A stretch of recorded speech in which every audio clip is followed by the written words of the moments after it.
This is the 21st season of Bass Talk Live. BTL is presented by Bass Cat Boats, Strike King Lures, AFTCO, Pro Guide Batteries, Spro, Gamakatsu, The Bass Tank, Denali Rods, Beatdown Outdoors, and Sunline. BTL coming at you.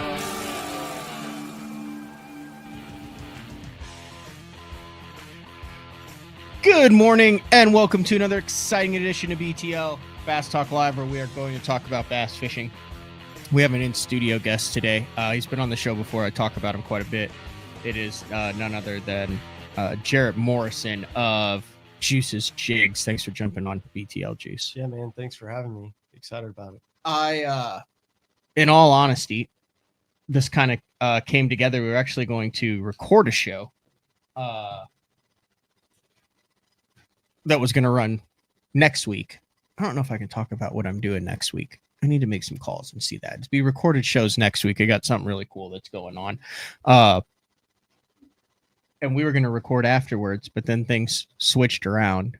And you're live now instead of next week. So literally you had like a 5-minute heads up, but okay. You were planning on doing one in 45 minutes anyway. So I don't know if I mentioned this on air, but last week there's a big rainstorm, and I talked about it with Frank quite a bit, and I dang near totaled the truck, hydroplaned, which I'd never done before, which was really scary, but got it taken care of. Really good angler in the area, used to have a body shop forever, Mike Myers, runs it in out of Oklahoma City. So truck's in there getting some work done on it. And I also realized today we're on the way back to the studio. Big tornado day coming up in Oklahoma. Man. It's Oklahoma. You gotta take this mic and then put it right up to your mouth, okay, and then talk like you normally talk when you're telling a story, not all soft. Okay. All right. How's that? But yeah, that's good. Big tornado day in Oklahoma. So not really looking forward to that. So things could get interesting. But what I wanted to do was, we had a lot going on in the world of professional fishing. We're going to talk a little bit of heavy hitters. We're going to talk about Pat Schlapper, a really cool tournament, I thought, on the Sabine River, especially after all 10 of the anglers. And I talked with Mercer about this kind of before this 2-week stretch where they went Lake Fork and Sabine River back to back. We're like, man, we should have done Sabine River and then Lake Fork, because you go to Pat Schlapper, who won with 38 pounds 12 ounces over 4 days. I mean, you had Carl Jocumsen getting 13 inches or 12.5-inch fish out of chain link fences that he's casted under, going, oh, it's a giant, mate. It's a giant. And, but he was like, man, they're going to look even smaller after you've got all those guys at Lake Fork that are catching them. But, Pat Schlapper gets it done, 38-12. I've gotten to know Pat a little bit. I'm sure I'll get him on the show. Listen, we're like backlogged on shows, massively on this. I still haven't had Kyle Welcher on after his win. We haven't had anything on Lake Fork. Got the heavy hitters on MLF. Now you've got Schlapper. You've got Jay Shakuret, who has a 42-point lead, headed up north, actually, in the Angler of the Year race. So a lot going on. So we'll talk about all that. But 38-12, Patrick Walters, big final day, 38-6 or 36-8, tied with Koya. Koya and Taku finished 3-4 in this event, 36-8, 36-2, and then Kyle Welcher with a good comeback. I thought it was a very interesting top 10 with a very international flair. You had 20% of the top 10 from Japan, 10% of the top 10 from Canada, and then, Wisconsin, Arkansas, Tennessee, Alabama, Virginia, all over the board. Did you watch any of that stuff, Juice? Oh, yeah, dude. It was, you're talking about going from Lake Fork to the Sabine, and it was pretty funny watching those guys flip, and then they're setting the hook, and they're slinging a 1.5-pound largemouth on the other side of the boat several times throughout the derb. So what do you like to see? Do you like to see the slugfest where you know it's going to take a 30-pound bag, where they're on Paul Elias 132.8 watch, where the records might go down? Or do you like to see a grinder where a guy's got, you know, a 15-incher and it's hung up in a stump and he's freaking out because he knows that that's the difference between 40th and 70th? You know, I love a good grinder, but you know, like it was, you know, that looked just like for glutton for punishment for those guys just trying to go through fish and calling and stuff like that. You know, they're calling ounces, micro calling the whole derby, you know. So. I think it's more relatable. I think both are good, but to me, and I grew up in Central Illinois, we use the term grinder tournaments way too hard. The low weight, tough tournaments where you're really happy to get 5 in the box. Like that's what I heard so many of the guys say is, you just want to catch 5, just want to get 5, are a lot more relatable to the Midwest weekend grinders. Mm-hmm. The guys who go out, who are fishing on the river, who fish the Wednesday nighters where 3 for 5 gets the job done on the Arkansas River when it's, you know, it's a little high and muddy. So right. I think it's, I saw both positive and negative feedback. I saw a lot of people going, well, why do they keep going to the Sabine? Listen, this is just my take on it, but there are certain fisheries that I think have become synonymous or iconic with the Elite Series. You know, there's been a lot of fisheries that professional bass fishing has gone to, you know, historically, and it kind of depends on the Chamber of Commerce, depends on Wi-Fi signals, it depends on launch ramp facilities. You know, that's one of the biggest things with Eufaula for a number of years in Oklahoma, why they didn't go to them. But however it ends up that way, the Sabine has always welcomed, and Orange, Texas there has always welcomed the Elite Series with open arms. Now, there's been some crazy stuff that's gone on with whether they can fish in Louisiana and what's closed water and what's not, and it's kind of a disaster down there where it's still on that. But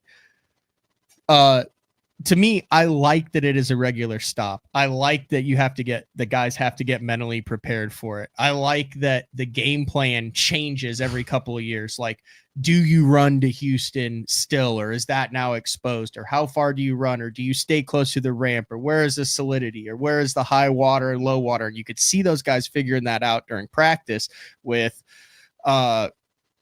redfish and flounder and gar and all sorts of other fish as they try to figure it out. The majority of them have a familiarity with it. I thought that the guys who had been there the most would probably thrive in this, but I mean, that was kind of the case there. I mean, you had Bill Lowen, or no, you didn't have Bill Lowen. I'm on the wrong.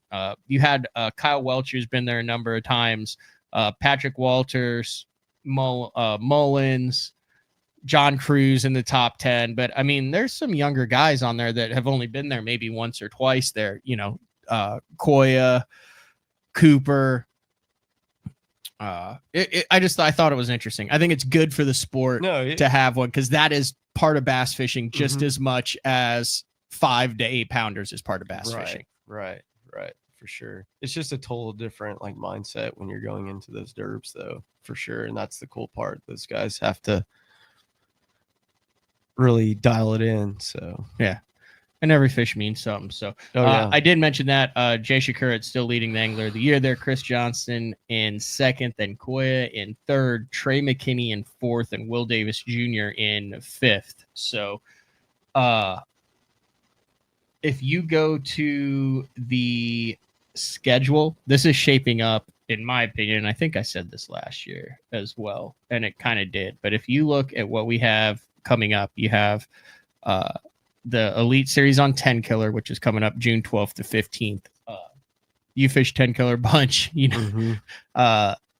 That's going to be a very interesting tournament. Remember when Carl won it the last time they were there? It wasn't really a forward-facing deal, but largemouth, spots, smallmouth all play. Probably one on largemouth and smallmouth mixed, maybe a big spot here or there. But then you've got St. Clair, where Shakurat has had a lot of success there before, and then the Mississippi River out of lacrosse. Yeah. Which is largemouth, small. So one of the things that I like, and remember, Ish is weighed in a 24-pound bag of largemouth out of St. Clair before. So what I like about the last three is it's not just smallmouth. It's not like a Champlain, Thousand Islands, Erie type deal, which I haven't been to Erie in forever.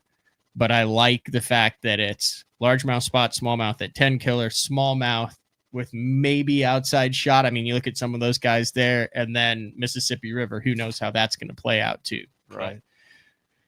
Shakuret, Johnston, Koya, Trey, Will Davis. I'll just give like within 100 points. Patrick Walters, Bill Lowen, Shane LaHue, and Taku Itu. That's a cool group. Oh yeah, with a lot of experience, with a lot of knot. That's going to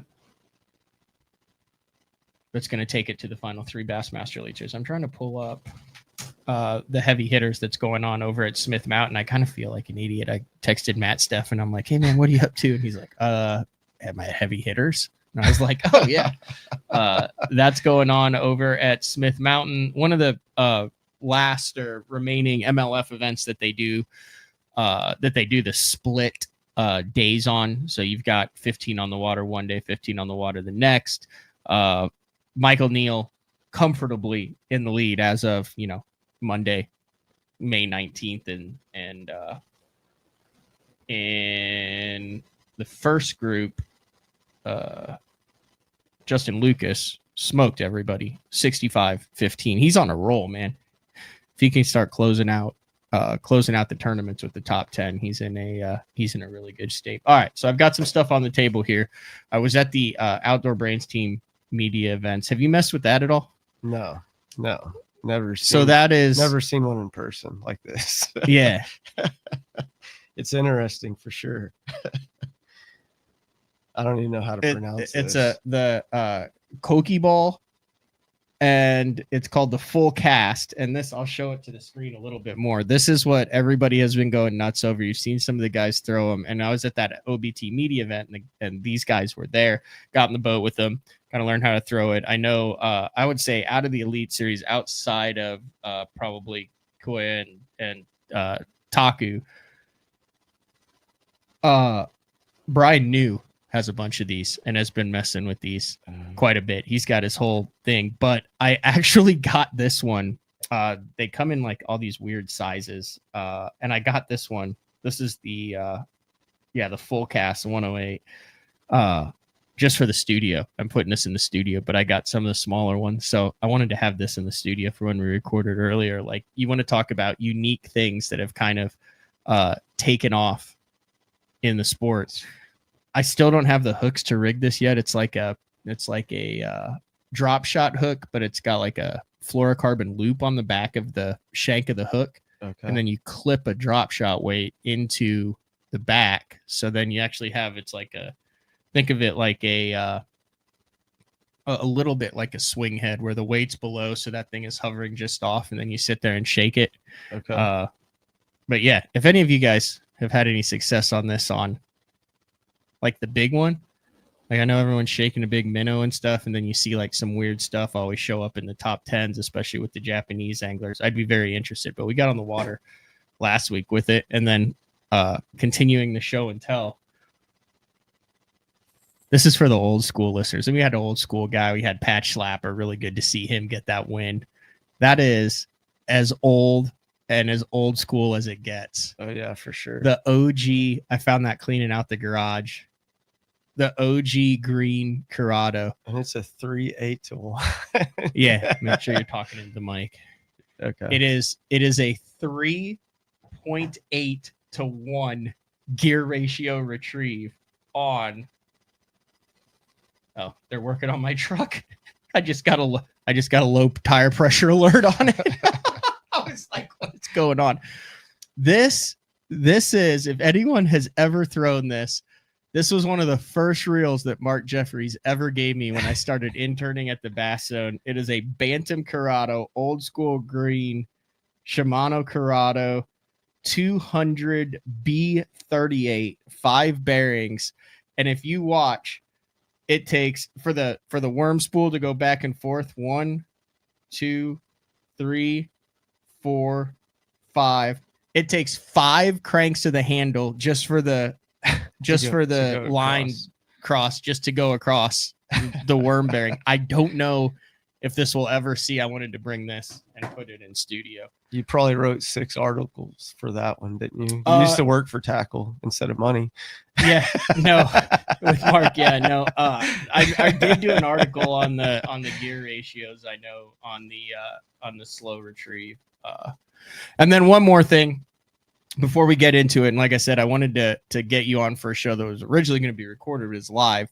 Also, by the way, we have a really cool show on Wednesday coming up. Byron Velvick is going to be live and join us to talk all things. I know he's been on Bass After Dark a couple times, and then he called me up and he was like, "Hey, bro." He actually said shooter. He goes, "Hey, shooter." And I was like, "Oh, what's up, Byron?" And he's got some really cool stuff going on, doing a little bit of guiding and fishing, and we're going to catch up. And he was way ahead of the curve when it came to a lot of techniques that he was using back on the Elite Series earlier. He was like one of the very first guys I'd ever seen with the whopper plopper in the boat. This was way before it blew up in that fall open of 18 or 15, I think. Yeah. The fall open of 15. He was throwing it before, like 2-3 years before that. Or had it in the boat, at least. That'll be a funny story. The swim baits, the way he was doing that, with the Clear Lake and the line through swim baits. Mm-hmm. One of the first line through swim baits that I can remember. Obviously, you had maybe some Ospreys, talons, and stuff out there, but that Rego BV3D that he used, I want to go back to that. That was one of the first line ones. But so we'll get into that on Wednesday. I wanted to get into what it's like in 2025 trying to start a small tackle company, which is what you did. I've had you on to talk about, oh, hey, you're selling some jigs or you're going to have it. But what's happened with you over the last 6 months is really cool. And I think a really good kind of case study as far as starting making what it actually is like, what it isn't. And actually, you hear a lot of the people in the industry and outside of the industry talk about, and we're not going to get into this debate at all, but talk about how forward-facing sonar is killing tackle companies and manufacturers and things like that, which I understand. A lot of hard bait sales are down based on how you do it. We're doing new marketing strategies. I think you're going to see a lot of new things come out from traditional companies at ICAST that cater to that. And then who knows if it's all going to change in the next 2 years, and then we have to revert back to it. But your business, it's an LLC business now, Juice's Jigs, for sure, probably doesn't exist without forward-facing sonar. It does not. So you are actually a small tackle company in a growing segment that is benefiting from the technology, not being hurt from it. No. So we'll get into that. Before we do, I'd be remiss. So this came out last week. I'm really proud of this. This is super fun. I got an invite from Phil and Bob, and they are the Mountain Duo. I didn't tell you about this. No, this is super interesting. So I had a box show up on my doorstep a couple weeks ago, and that was in it. Okay. Read that out loud. So it's the Baja Cabo Citrus Mountain Dew. So these guys, just like we get on and talk about bass fishing every day, they do Mountain Dew reviews. So I got a PDF that had, a big questionnaire, and you rank it on 1 to 5, taste, color, smell, well, all sorts of different stuff. And then just like we do on BTL, I'm going to share the entire screen right here. Oh, it's just them. There's no way that listens to the show. Oh, oops. I have to remove that 1 second. I didn't add the audio, but they invited me to be a guest on the show, which I did a lot of research for. Got it. And this is just a sample of it. Like I said, we talked for 45 minutes about the Mountain Dew Baja Cabo citrus flavor. And So there you go. You can see it is a beautiful. There it is. I've got it in a Orange. wine glass. I was going through the color palette right now. Definitely, so definitely orange. I would have was not rated it I higher. did not know but what it color isn't to orange. It is a color expect orange. because there's a lot it of looks that a little bit turquoise. like yeah, the Trunkwood said it must have been hard up to get guess, probably. It looked a little bit like Mountain Dew, the Live Wire, but it's orange. So they were both big fans of orange. So I had to stand my ground and say, well, I said, I'm a graduate of the University of Oklahoma. I said, now this isn't burn orange, but it's like right in between OSU orange and Texas orange. I was like, so I only gave it. Well, you'll have to go and watch it. It's the Mountain Duo, the MOUNTAINDUO on YouTube. I'll put the link in the description of the show on this. I think that would be but I really enjoyed jumping on that. That's So interesting. I appreciate it. I didn't even know that existed. So that's pretty cool. It was super cool. I was pumped to get in on it. All right, we're gonna take our first break of the show. When we come back, we're gonna dive into starting a lure company attack. What do you call yourself? Because you're not tackle, it's not a lure, it's hair jigs exclusively and jig heads. Jig heads and it's basically just tying. I mean, it's because I do all kinds of different things. So but we'll get into what that's like in 2025. I want to talk to you about the classic. I want to talk to you about I mean, like, are guys slide into your DMs? Like, do you have guys that you're watching on the TV on Saturdays and Sundays that are going, hey, and then how do these guys hear about this stuff? How do they get your hands on it? How does this work? Can you make any money in today's day and age? How do the tariffs affect a small business guy like yourself? And working just internationally and in-house. And you've got a lot of different pieces of the puzzle that I think is interesting because you kind of have it dialed in now as much as you can have it dialed in. And we will talk about that. But it is BTO on a Monday, a busy Monday. Talking with Jarrett Morrison from Juice's Jigs. We'll be back right after this. Pro Bass Adventures is reinventing Mexico bass fishing. With boats equipped with 12-inch Garmin units and LiveScope Plus, free loaner fishing rods, and no-cost airport transportation, Pro Bass Adventures is proudly putting you in the best position for success. Pro Bass Adventures has lodges on Lake Baccarat and Lake El Salto, Mexico's two best trophy largemouth bass lakes. Visit probassadventures.com or email probassadventures@gmail.com. The official Mexico fishing lodge of Bass Talk Live. The new Puma STS has been redesigned from the ground up. With the angler, design, function, and performance in mind, nothing on this new offering was compromised, and the only thing carried over from the previous version is the name. Based on the Soft Touch series hull that started with the flagship Jaguar, this new model is nimble and performs incredibly well at all speeds with either a 250 or 300 horsepower engine.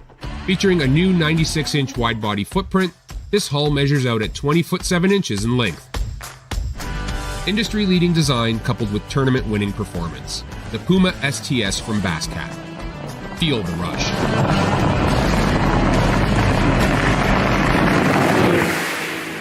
This is Gamakatsu's new Nano Alpha line of hooks. If it looks familiar, that's because they are. It's the same shapes and sizes in the round bend and the EWG and in the new Horizon head that you know and love from Gamakatsu, but there are a couple new features with this Nano Alpha, which is this little green label that you see on the packaging. First off, 2 times faster hook penetration. That's because of the Nano Alpha smooth coating on it, and also it is 4 times more corrosion resistant.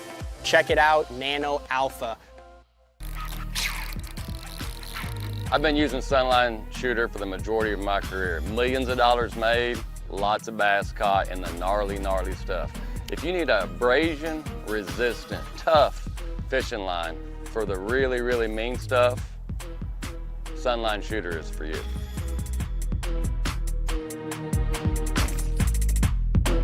Hey guys, Brian Schmidt here with Spro. I'm going to talk to you about the confidence I have in the equipment I use. You know, I have a charter boat business back home in Maryland. We fish for saltwater fish, and I also fish the Bassmasters Elite Series. So I keep my lights on by fishing. I have to have a lot of confidence in the equipment I use Spro has me covered from head to toe, salt water, fresh water, everything in between. A lot of high-end quality product. Spro has you covered.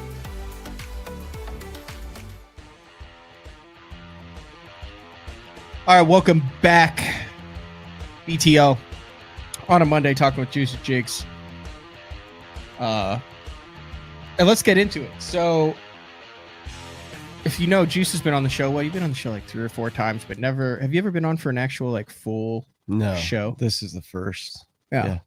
I kind of sprung it on you too. Yeah, for sure. For those who don't know, who are casual listeners, long story short, Juice and I, your name's Jarrett Morrison. Career in oil and gas company. Been everything from a landman to land rights. What is that? Just basically a landman. Landman. Yeah. Basically, like they have in where we live in Oklahoma and then up through Colorado, Texas, that whole thing. You did it like in 20 seconds. Basically, they have to get oil from point A to point B. Yep. But in order to go through that, you have to put pipe through 75 different private landowners or public or whatever. It's your job to figure out who owns that land and what it takes to get the pipe through there. Pretty much. In a layman's terms. All the legal permitting. That's what I understand that you've done for your whole life. Yeah, pretty much building pipelines and dealing with all the land and legal aspect of the business. So and fishing. Those are the jerseys there. If you see in the BTL studio, we got the 2 OU. No, Juice was always going to be on the show today. It's just going to be on an hour later on a recorded show and not live. And I think that you would have been more comfortable on the recorded show because you knew we could have just nixed it and started over. Yeah, exactly. That's not the part. That was the part that I was looking forward to. It's like, yes. No, you get used to it. So, long story short, you got into was it day 4 that got you interested in kind of tying the crappie jigs at least? Yeah. Well, I started doing a lot more crappie fishing and then was buying a lot of hand-tied hair jigs, and then decided, that I wanted a vise for my birthday and asked for my wife. I went and picked out my vise and exactly what I was wanting, something that I could do smaller hooks and all the way up to larger bass hooks, because I'm a bass guy by heart, and I just, and so, I just started tying my own crappie jigs, and then I just started kind of evolving, tying my own bass stuff from silicone stuff all the way to unique hair jigs. So to date, and then we're going to circle back, but I want to start with where it is now and then circle back because it makes sense then. Do you know how many Juice's jigs are in circulation on the water right now over the last 2 years that you've sold, 2 to 3 years, like the hair Mickeys, the normal bearded hair Mickeys, that whole thing? Like, do you know how many have gone out the door roughly? I would say probably close to 1,000 to 1,200 total. All hand tied, all by me, all by you. Until, just this last January. But do you remember the first bass jig that you like sold? Like, when was the first time? I know you sold some crappie jigs, messed around. There's a bunch of guys that dabble in that crappie world. We're actually going to dive into that in October when Crappie Talk Live kicks off. But do you remember the first random guy that wasn't a buddy that you were like, try this out? That wasn't something that was like, hey, I want to buy one of these to fish for bass? Yeah, 100%. Yeah, it's Funk. The funky fisherman. Yeah, man. Yeah. He's always lurking. Yeah, man. So yeah, he was the first one that a person that I didn't really know personally that wanted some to try. So he's kind of the first that was not in my circle of friends. So, and how did it kind of evolve? Because hair's huge up north. When you think of down south, and these are ones that you tied to, but traditionally when you think of down south, you think of like stuff like what is this, the feather duster? No, that's the birdie. The big hair, the stuff that you're popping, that you're catching. Right. This is actually the one that we caught him on at Shawnee Twin. Right. But what was it that made you think, hey, this could play in the bass world, because it's not this and it's not the marabou that they throw up north. It's something in between, which existed before, in all fairness. Like, you didn't like invent this category, no. By any means, but you really are kind of refining it, it seems. Mm-hmm. Dialing it in. Yeah. What made you kind of transition from the crappie to the bass jigs? Just literally always being on, like, just time on the water, honestly. Like, I crappie fish a lot just due to my, availability. So I don't get to go to the best bass lakes, but a lot of times I'm fishing around structure that has bass and I see them, and I was always kind of messing around. And I would scope them with a 12-foot long rod on a crappie jig, and I kept catching, and I tied some unique crappie stuff to that had a bigger profile. And you and I like the bigger baits. We catch a lot of big crappie on bigger profile baits where, it's not the small stuff. 3, 4, 5 inch crappie jigs. Yeah. And especially, we have a place on Lake Eufaula that has big crappie. And what I found out was, I was getting those big crappie to bite. And then I could consistently go out and not target bass and catch 15 to 18 pounds just with a long rod crappie fishing with the similar hair jigs that I'm trying to catch big crappie with, and I'm catching quality bass.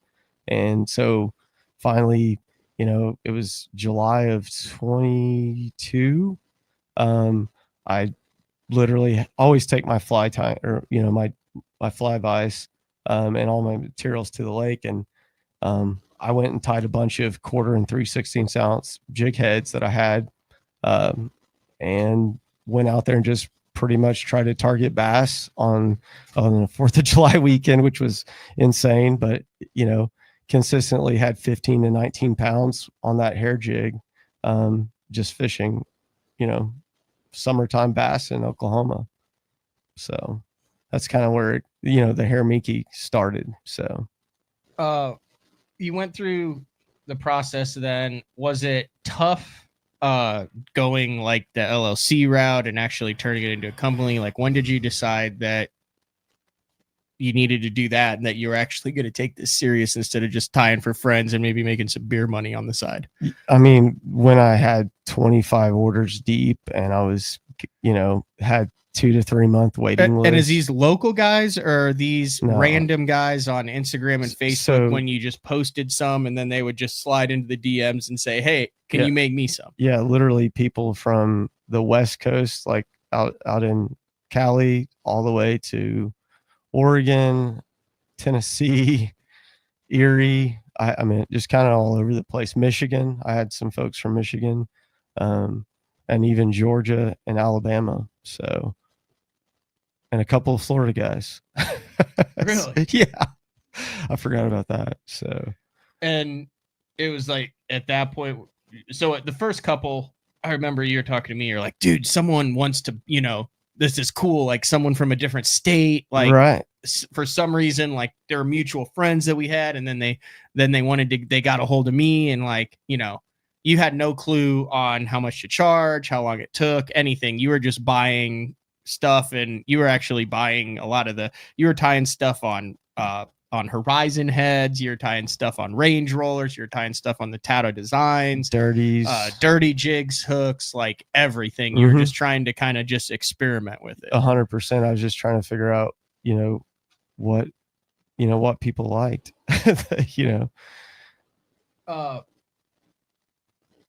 At what point did the first like professional angler reach out to you? So it would have been Robert G, right before the Classic in Tulsa. So that week in March, he had contacted me and asked me he sent me a picture of a minnow in his hand. And he goes, do you think you can tie a hair jig? And you didn't know Robert G? Never met him. No one connected you? No. Slid into the DMs? Yeah, 100%. Yeah. And so, yeah, I mean, I tied a bunch for him, and just sent it to him. And I said, here you go, dude. Just, he tried to pay me. And I was like, look, man, we're just gonna, how about you, if you go have some success on me, give me a shout out, and, next thing I know, I'm live on FS1 on the Smith Lake event, and he's almost winning the whole thing on my hair. So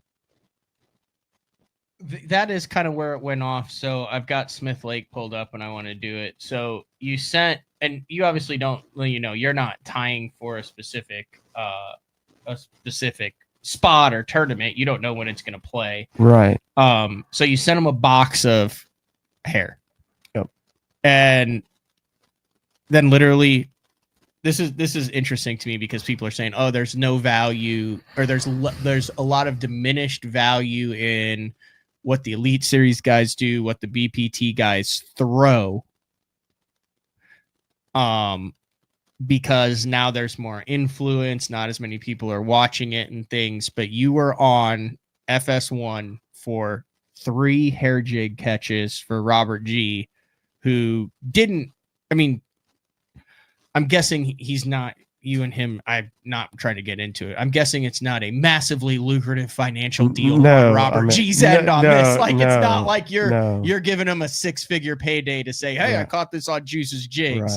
Right. Just, if you know Robert G's style and your style, it's an Oklahoma, Georgia, that kind of working on it. But that being said, so Robert G has it, and remind you, when this goes down, this is before he went like second at the end of the year and almost won and had all the crazy stuff go down on the St. Lawrence River. So I don't want to say an unknown, but a relatively under the radar angler at this time.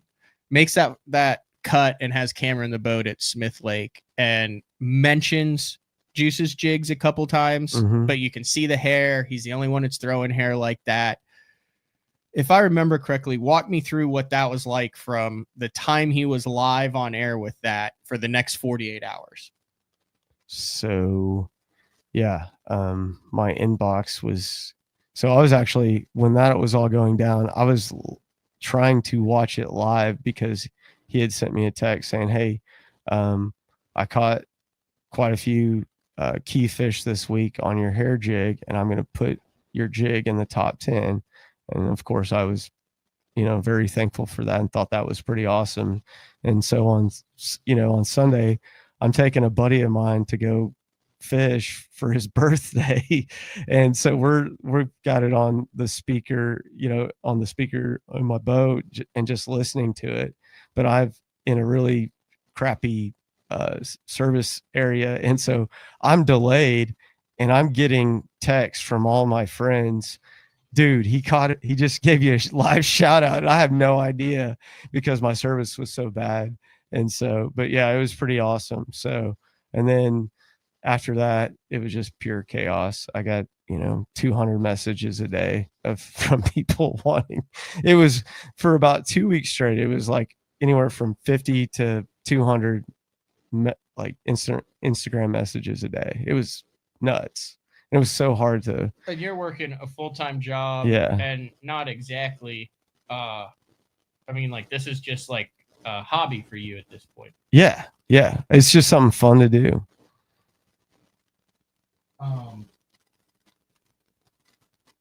Here it is, right here. I'm gonna pull this up. There it is, right there. There's Robert G, a jig head minnow, and he didn't even say it there. And a hybrid crappie jig did the trick for G. And then a key bait was this hand-tied crappie hair jig, upsized to a 3/8 ounce size, making it ideal for bass applications. And there's a picture of a very beat up Tennessee shad colored Juice's Jigs that Robert G was throwing. And like I said, there's a couple videos of him catching them on the hair right there. So that was a direct result of a relationship with, and I'll say it, at the time, an incoming, relatively unknown Elite Series angler, and just that limited amount of exposure was still that valuable to a small lure company like you. It was insane. Yeah, it's extremely valuable. It matters. Yeah, here's Sean. He goes, LOL. He goes, Juice replied to my message at like 12:30 at night, and I felt bad that he was replying to every single one of his DMs at that. So, how did you manage that? Like, what was your strategy? How did you get your head around it? When did you what was the way that you went about trying to make sense of it instead of just being 100 orders behind for the rest of your life? Yeah. So at that time, I had like 23 orders in the hopper in the backlog. And I, I'm a man of my word. Like I'd already told these folks that, hey, I'm going to, I'll get you your jigs.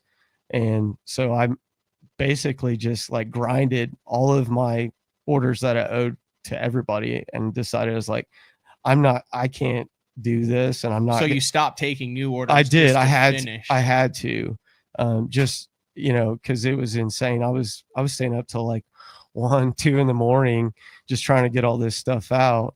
And then that way I could just then I could really take a step back and figure out what's the best path forward, and for a guy like me that I have limited time, I coach all my kids' sports, I'm a husband and a father first, always. And then I have a career that requires a lot of time and effort as well with my full-time job. So, with that all being said, it was just okay, let's just do, bait drops. And I'm a glide bait guy, and, I've been a glide bait guy since 08, 09, when you and I first started throwing those. And, Freddie took us out, on Grand Lake and gave us some Roman maids and said, here you go, boys. So, and so I learned how highly sought after the KGB was and how, they were doing it. And I was like, this is the only way it's going to work for me, with my time and availability. So you got caught back up. And when is this? Is this last year, a year ago? Last July, basically. And between then, and you don't have to name names or anything, but if you were to say out of the top 100 anglers between the Elite Series and the Bass Pro Tour, and like I said, you don't have to say any names if you don't want to. No. Out of the top 100 anglers, how many have sent you a DM completely out of the blue? You're not reaching out to them or anything. It's guys that are wanting to make sure they're on the cutting edge of what's coming out next. How many of the top 100 would you say have been hey, any chance I could get some of these? Yeah, I mean, probably 30, 40, maybe 30 or 40 from both. Are you kidding? So between the BPT and the Elite Series, there's been 30 of those guys that have sent you a DM. Yeah, but not all of them have followed through. You know? So wow. But wow, I didn't realize it was that many. Well, I don't promote that stuff. Out of the top 20 in the world, how many would you say have sent you a DM?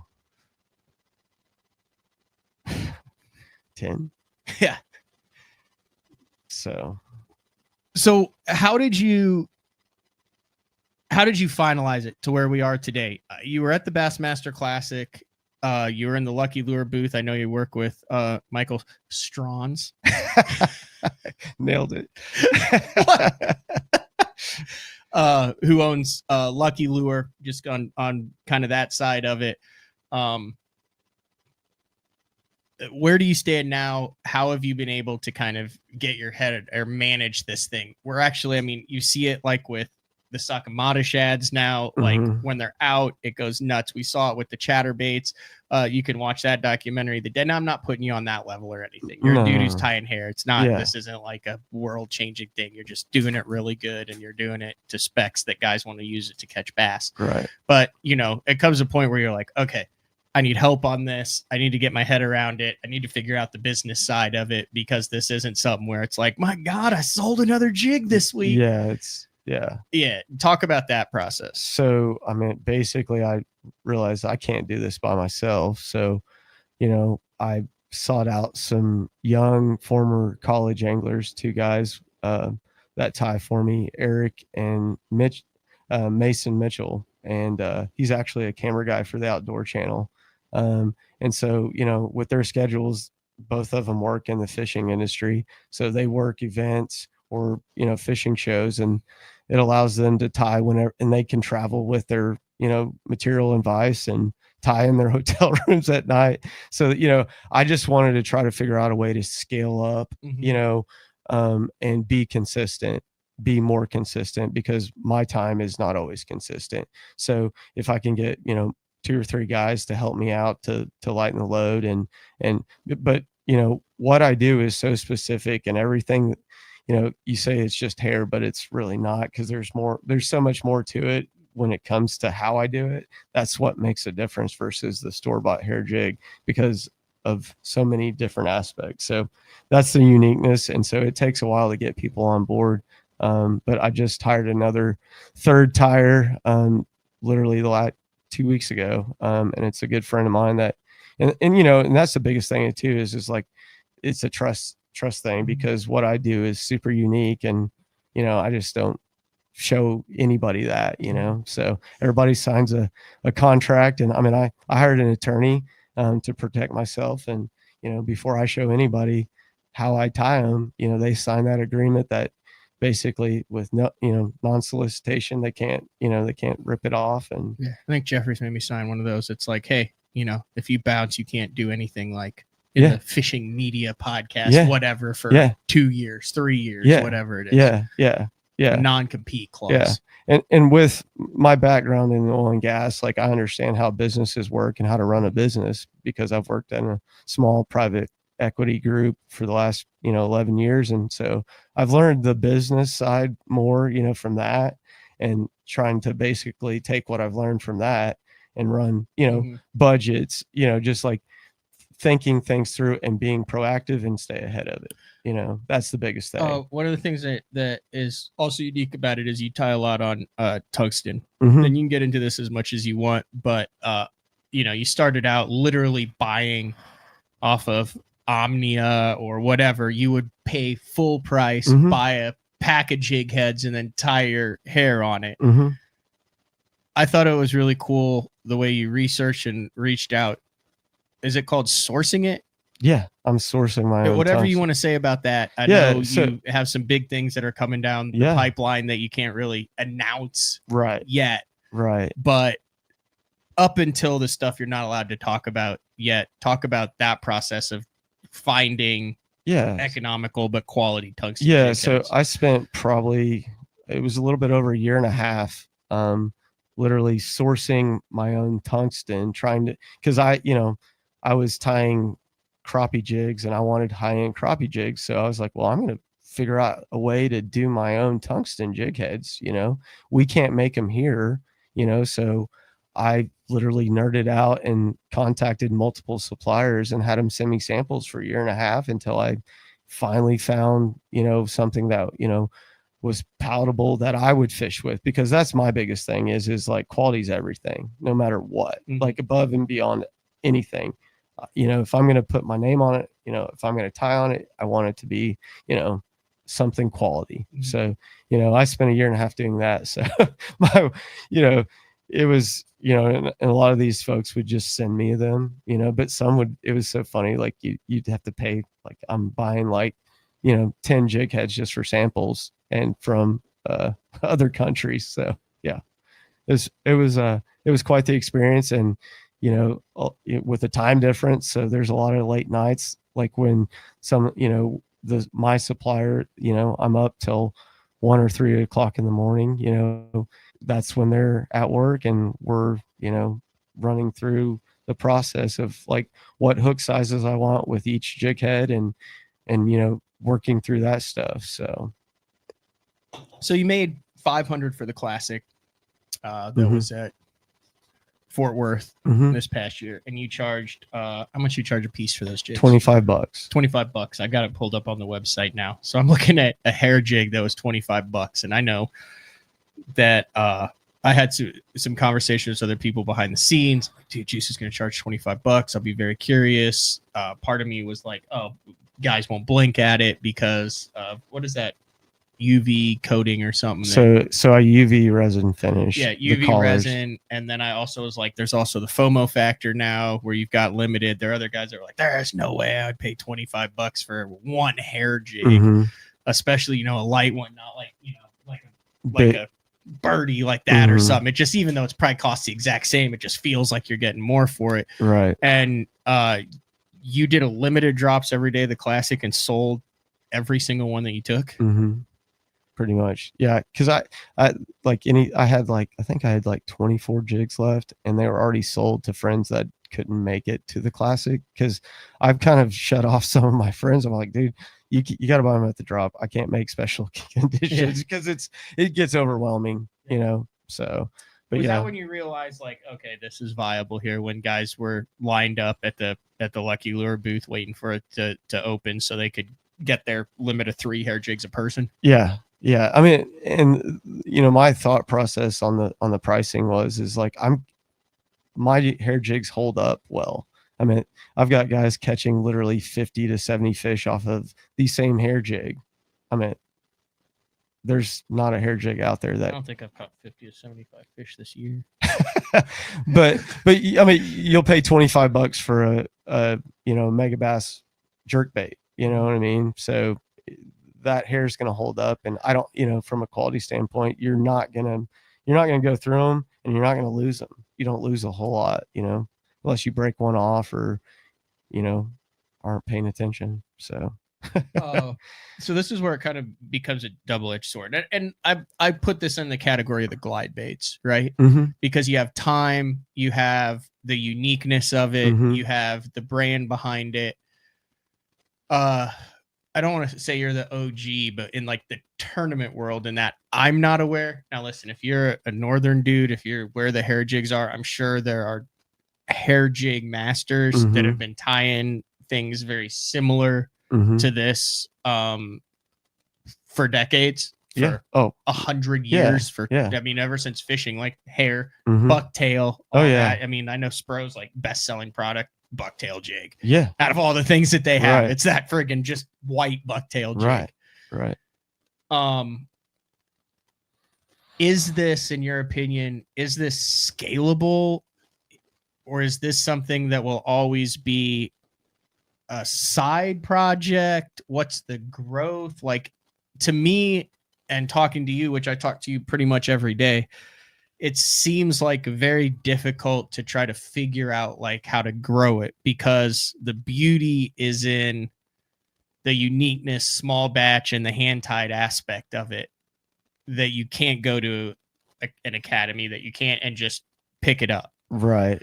Is that kind of like your greatest strength and your greatest weakness when it comes to hand tied stuff like this? Yeah. I mean, that's the biggest thing is it takes so much time to teach people to do it the right way.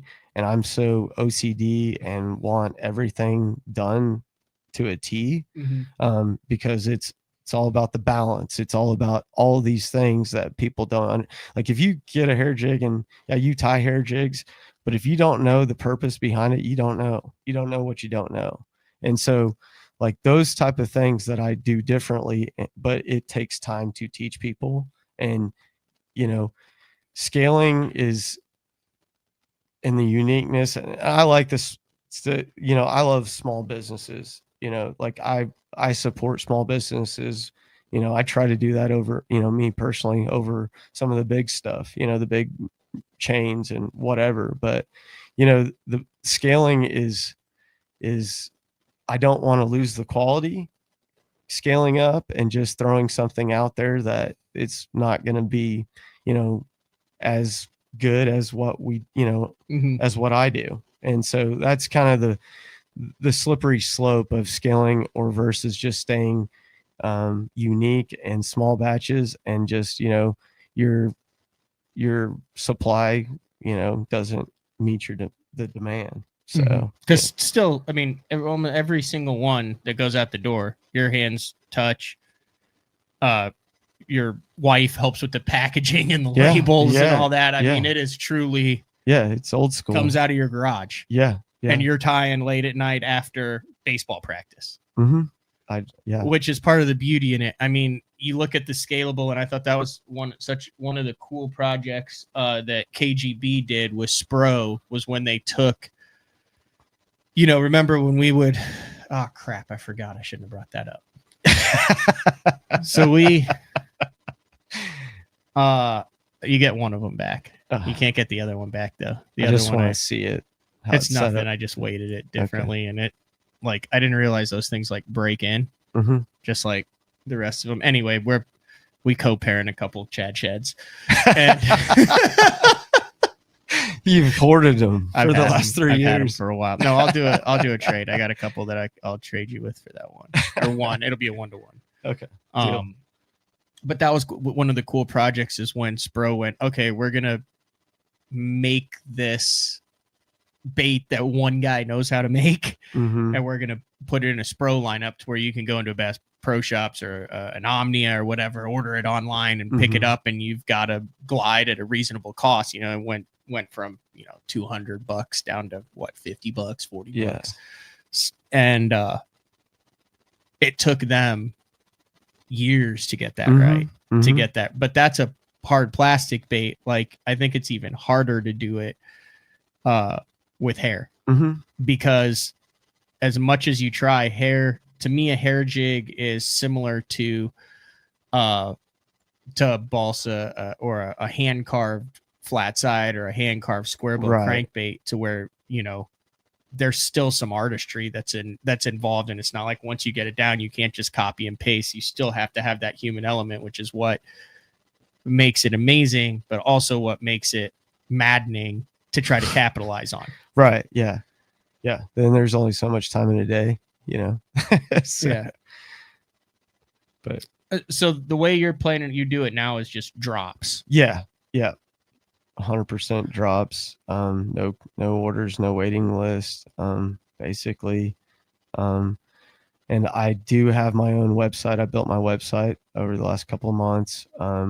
And plan to have my next drop probably after Memorial Day, probably that first 2 weeks in June. And then will those be available on the website at all? You'll put some on the website. Yeah, everything will be handled through my website going forward. Unless I may work with Lucky Lure on some special drops, just because I love Lucky Lure. They've been really good to me, and I'm good friends with Michael, and so I want to keep doing things with them and do my own thing. We do a BTL drop. We can. Remember that color I was talking to you I about? can design a special BTL color for sure. And we could do like a drop, and then what if? Now I'm just spitballing. Oh God, here we go. What if? Because you fished that St. Jude with Frankie Jr. Congratulations, by the way, you guys. Oh, if you guys had figured out how to catch, it's a 6-fish limit. You had like 5 for how much? 15? Yeah. On the second day? Yeah, 1492 Yeah. or something If you like had one more fish, you would have beat us, that. and B, cash a nice check. Yeah. What if we work on a BTL Juices Jigs drop for fall or early winter? Yeah. Like when these things Start doing their thing. are doing their thing, and then we split the proceeds of that and donate it to St. Jude. Yeah, and it goes to each of our teams. Yeah. I'm down for that. We'll do like an auction. Got to figure that out, how to do that. But Yeah, I think we do. We'll figure out the details. yeah, we'll do on some that. juice box. Like we'll do some juice box auctions. Yeah. But I mean, you can do that on your own to raise money. I'm assuming you guys are fishing. Oh, that's that what I'm next year planning too, to do. right? Yeah, we're gonna fish it again next year. I just want to do a couple BTL custom, Okay. a BTL custom color. We did that with that BFE a couple years ago, and I think they still, we're not with Big Bite anymore. I think they still have the BTL color. Oh, really? Yeah. It's a good color. Yeah, no, it'll be something similar. It'll be something similar to that. But I'm just like looking, and I've been pulling up some of the jigs here. What has been your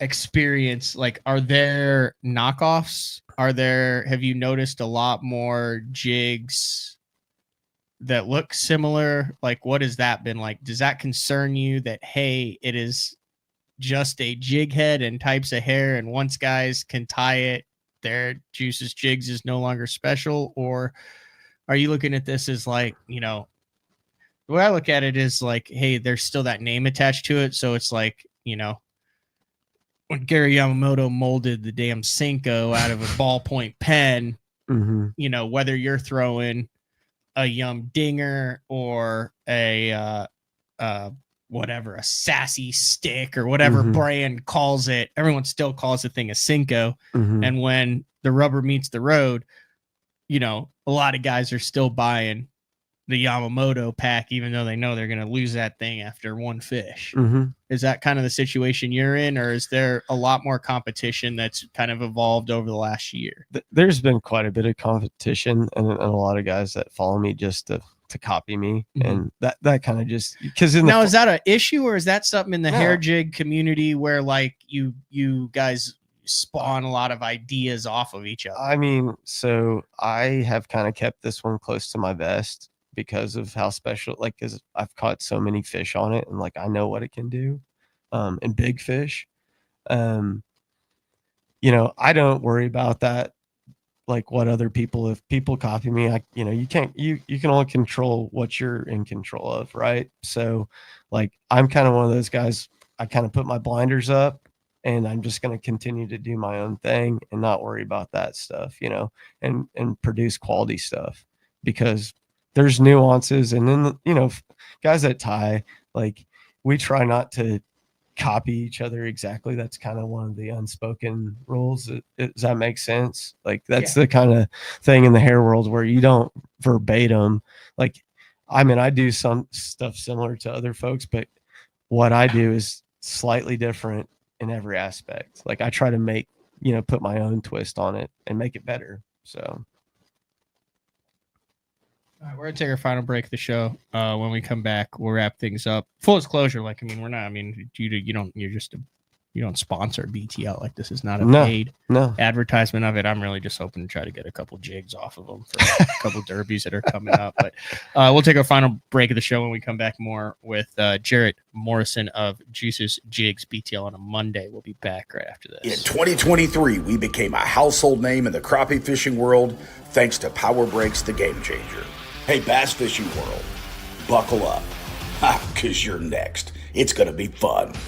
Welcome to the next evolution of our product line, Power Breaks Sidekick, designed to install right on your shallow water anglers. We are the first and only fishing brake company to offer a breakaway system. Just like with the Game Changer, the Power Breaks Sidekick has it as well. And it's not a matter of if you're going to need it, it's when. Power Breaks, the most durable fishing brakes available on the market today. Made right here in the USA with our rock-solid 2-year warranty. Hey, not all fishing brakes are built equally, and you owe it to yourself to find out why ours are different. Power Breaks Sidekick. Order yours today at mypowerbrakes.com. You'll be glad you did.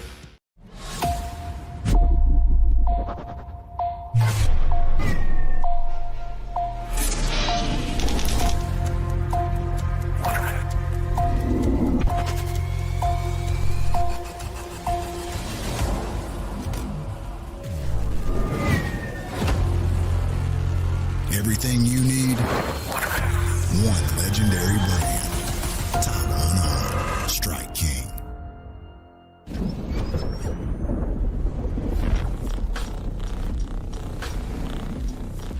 Gear that just plain works.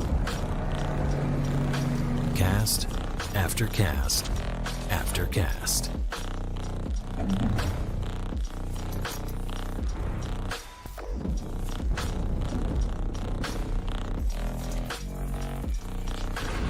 AFCO. Any fish, any. Beatdown is efficient. Rock solid. 100% American made. This thing is super tough. I mean, this thing is not going anywhere. I've ran the Beatdown double stack from Florida all the way up to New York. And the one thing that I know is when I get to my fishing destination, I never have to worry about issues with my graph mount. Your options are endless with these mounts, but they're steady, they're solid. These are the most reliable mounts on the market, and you can't go wrong with the Beatdown.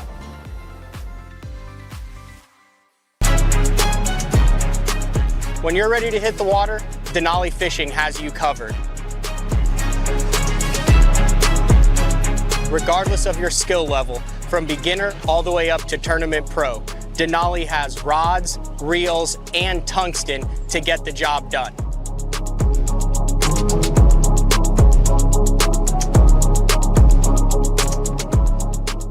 Check them out at denalifishing.com. Welcome back, BTL on a Monday. Talking with Jarrett Morrison at Jigs. Before we get into it, my buddy Blake Schroeder I fished the opens with. Right. It was kind of badass. So he both zeroed the second day of Kentucky Lake in the opens. And we were tied the first day. We both had one for like 2.9 or something like that. It was bad. So we were like, oh, I was like, I just want a top 200 finish. That's what I'm shooting for that. Anyway, I'm off the water. He rolls up. We're like, what are you doing back? Like, you didn't like, we were back before we should have been, right? Because we didn't have to wait in line. We didn't have to do anything. We chuck our buoys in their markers in the deal and then turn around and do the idle of shame. And it was the first day I zeroed in an open. It was awful. But then he goes on like a rampage, wins like, I think back-to-back Fishers of Men, top 10s, multiple Toyota series, weighs in a 32-pound bag. Like, he got mad at him after that. He's like, that's the last damn time that's going to happen. But he's down in Dallas, big Stars fan, and has playoff tickets. And so invited me and Court to go to the game 6 2 nights ago, Dallas versus Winnipeg, which I avoided the first potential snafu when the Blues got eliminated because, I grew up a Blues fan, and then they didn't have to play the Stars, so that I could root for the Stars. But similarly, you're not a hockey guy.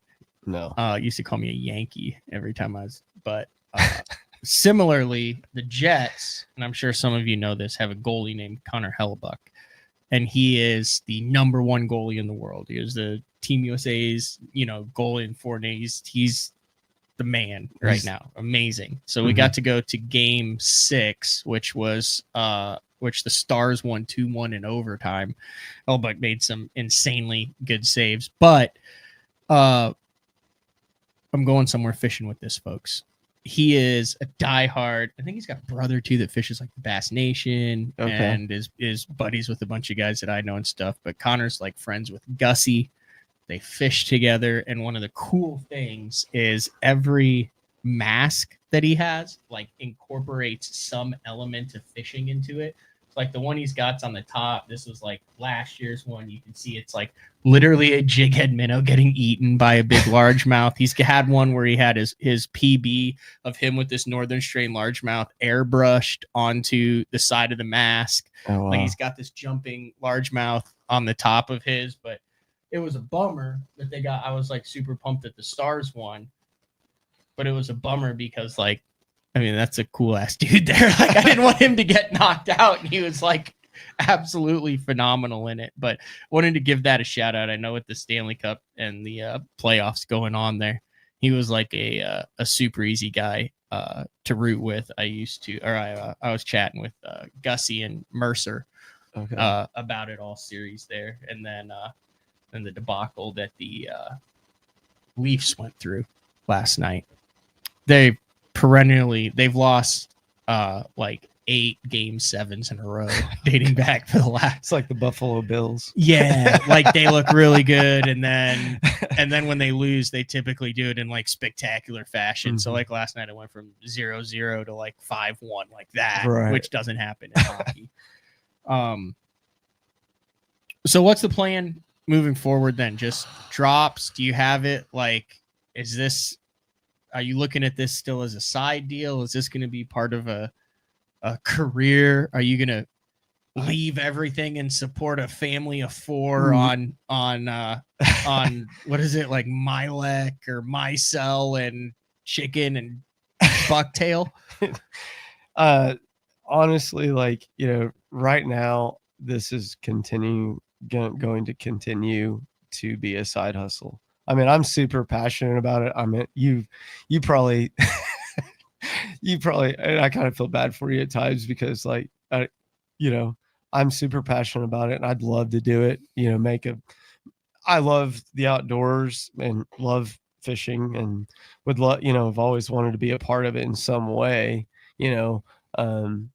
I'd love to do it full time, but it just doesn't make sense right now. It's not even realistic at this point. So, I'm just going to continue to do drops and, see what happens, man. Like, I'll just slowly start scaling, that's the big thing is, scaling up.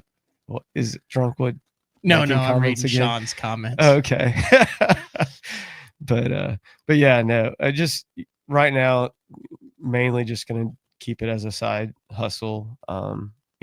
Just for now, we're just like, cause I don't think my wife is going to let me go full time to this. Sean said it's very hard to scale up. You need skilled laborers. And then he said, Juice, just have more kids and teach them to tie for their dinners. He said, then you're spending quality time with your kids. My mom put me on the crab rangoon fryer when I was 10. I'll take that in consideration, but we'll have to undo some things. Do you have anything there you want to share before we wrap this up and get tornado prepared? Yeah, so I'll just show you a new color that I've been working on. You're not going to tick anyone off with this, are you? No. All right. Maybe not. Maybe I'll wait. So yeah. So I've got some new cool baits. I don't know if you want to hold that up. So it's a little prop bait, Haramiki style prop bait. So it's tied on a shin spin, a green tackle shin spin. So I actually tie these for my son Parker, and he catches the crap out of he's spotted bass. He just cast and reel. Yeah, cast and reel. So it's like a marabou hair jig mixed with a minnow, mixed with a spy bait. Yeah, it's kind of and it catches them. I had some guys catch them this weekend in some tournaments. So, it works well. So those will be on the next drop. And then I've got some underspins, some tungsten underspins that I've been working on. So just, trying to kind of keep, do some different things. And I've done some, I just recently tied some tungsten wobble heads and did some hybrid hair, like wobble heads, that I've done, my hybrid hair football jigs. I've caught a lot of fish on those, and I have had some friends have some tournaments success with those. So I was, one of my buddies asked me to tie him some. One of my really good friends that I have a deer lease with, and we fish together a lot, and he's been bugging me about it for a while. So I figured I would we'll try it out. So, and they turned out really good. So I'm going to continue to do different things, but we've got some new colors coming down. I'm still always working on different colors, matching different natural bait fish, and just trying to be unique. And I've got one that we're not going to talk about, but it's color or jig. Are you not coming out with that? Oh, I'm going to, but like I've got to scale. There's a very good chance that that's going to be a $40 hair jig, isn't it? Yeah. I mean, it kind of has to be. It takes time, and it's very labor intensive, but dude, it's awesome. In theory, you should be able to use 2 of them all summer. Unless you live in a pikey region. Yeah, screw that. But that's the same thing with glides. Yeah. A lot of those guys up north, they throw all of the readily available, plastic and injection glides because, you get something that some dude in a tiny town in Japan hand carved for 6 months out of a tree that he, felled with his own hatchet, and then a 25-inch pike engulfs it on the third cast. Doesn't fly very well. Yeah, no, it's sickening. I lost probably over $150 worth of jackhammers to pike and up on the St. Jude this year. So I get that. But these are going to be, the first time that I ever took this out on the water, I had 19 pounds in 4 hours, and that was my window that day. I drove 2 hours to this lake because I was like, I want to go where there's a high pressure situation. The lake I sent you to? Yeah. Okay. Yeah. Like a lake that gets pounded, that gets high pressure, that people, throw a minnow at. And I went out there, and the first cast was actually just a blind cast on a grass edge right off of a hump. And literally catch. My first fish was like a 468 on it, and then I continued to pretty much catch 5 and 6 pounders the rest of the day on it until I had to get back home to pick up kids from school. So if people want to follow it, you said all the drops are on juicesjigs.com, JUICESJIGS.com. And those will be announced on the Juices Jigs social media platforms, which are Juices Jigs on Instagram. Mm-hmm. You have a Facebook page? No, I don't do Facebook either. Yeah, it's kind of toxic at times, and that's why I don't love it. I feel like Instagram's better for our space. Yeah. Yeah. We're like in between. I need to do. So here's the Facebook thing. I page. feel like we're in between the TikTok era and the Facebook era, and we were the Instagram guys. Yeah. That's the way that worked. Yeah. But Juices Jigs, follow them, Juices Jigs on Instagram. If you guys have any hair jig questions you'd like to get on the list, you want personal FaceTime on how to tie it, just send him repeated DMs on Juices Jigs. Typically, he said he won't reply until you've sent 15 to 20 consecutively, primarily late at night. Also, if you just need a friend to chat with, send him a DM. Basically, just flood his inbox. Also, Juice, you love funny videos. I do. So go ahead and tag Juice and send him in the DMs all of your funny fishing, non-related fishing. Doesn't matter. Doesn't matter. It's okay. Hey, dude, I'm not the only one. You're just as bad, dude. No. Come on now. The group one that we have with Brewer now is probably that one's good. I say this, a lot of people want to know, like, how do you tie it? What do you use? Mm-hmm. All of that stuff. I feel like tires can look at that and Mm-hmm. kind of see how you put it together. Just like guys who hand carve their own square bills, their own baits can kind of look at it and figure it out. But I mean, as a whole, there's also like some stuff that you're not like pumping out there. Yeah, I don't talk about it. Yeah. And I don't tell people about the other things. How many? So Frank V said, what types of different hair do you use?